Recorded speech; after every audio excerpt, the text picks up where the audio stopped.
هو اعلم بكم اذ انشأكم من الارض واذ انتم اجنة في بطون امہاتکم، وہ تمہیں خوب جاننے والا. ہوا اعلم، عالم نے خوب جان، اسم تفضیل کا صیغہ، خوب جاننے والا، بکم تم کو، اذ انشأکم من الارض جب اس نے تمہیں پیدا کیا زمین سے. انشا بمعنی خلق، وہ تمہیں خوب جانتا ہے اس وقت جب اس نے تمہیں پیدا کیا زمین سے. زمین سے پیدا کرنے سے مراد تخلیق آدم علیہ السلام.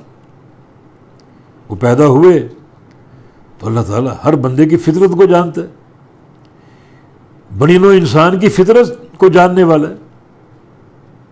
مجموع الزوائد میں ایک روایت ہے، جب آدم علیہ السلام کو بنا دیا گیا، اللہ نے ان کو زمین پہ لٹا دیا. ابلیس اس وقت ملائکہ میں تھا، بڑا عبادت گزار، بڑا اس کو علم کا دعویٰ. تو اس نے چاروں طرف گھوم کر آدم علیہ السلام کا معائنہ کیا. کبھی ہاتھ سے ٹٹول رہا ہے، ہاتھ سے چھو رہا ہے. یک لخت اس کا ہاتھ پیٹ پہ گیا اور پیٹ اندر کو دھسا کیونکہ خالی تھا. ابلیس نے کہا کہ یہ وہ جگہ ہے جو اس کو برباد کرے گی، یہ پیٹ ہے، خالی ہے، اسے انجام کیا ہے؟ قبر کا گڑھا.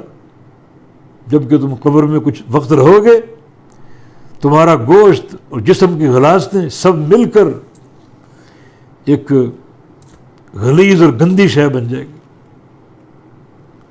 تو اپنی پاکیزگی کے دعوے مت کرو.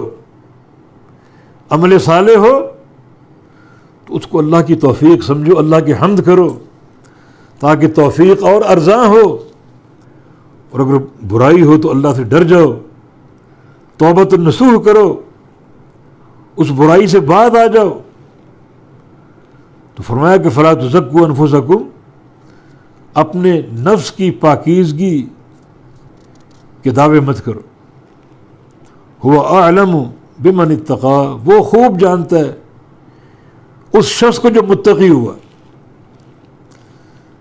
وہ جانتا ہے کہ تقوی والا کون ہے، گناہوں سے بچنے والا کون ہے، نیکی کی راہ پر چلنے والا کون ہے، کس کا ظاہر و باطن اس کے خوف سے آراستہ ہے، اور کون ہے جو ظاہراً خوف کے دعوے کرتا ہے مگر باطن میں خوف نہیں ہوتا، اور کون ہے جو ظاہراً و باطناً ہر قسم کے خوف سے عاری ہے.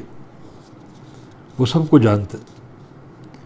نبی علیہ السلام کی حدیث ہے کہ اللہ فرماتا ہے کہ انما ہی اعمالکم احصیھا لکم ثم اوفیکم ایھا، کہ تمہارے اعمال میں گن رہا ہوں، ان اعمال کی پھر پوری جزا دوں گا. وہ اعمال خواہ نیکی ہوں یا گناہ ہوں، میں شمار کر رہا ہوں. نیکیاں کر رہا ہوں وہ بھی گن رہا ہوں، گناہ کر رہے وہ بھی شمار کر رہا ہوں. فمن وجد خیرا فلیحمد اللہ، جو اپنے اعمال میں خیر پاتا ہے، نیکیاں اچھائیاں پاتا ہے، وہ اللہ کی حمد کرے، اپنی پاکیزگی کے دعوے نہ کرے. ومن وجد غیر ذلک، اور جو شخص کچھ اور پاتا ہے، گناہ پاتا ہے، تو فلا یلومن الا نفسہ، وہ اپنے نفس کی ملامت کرے.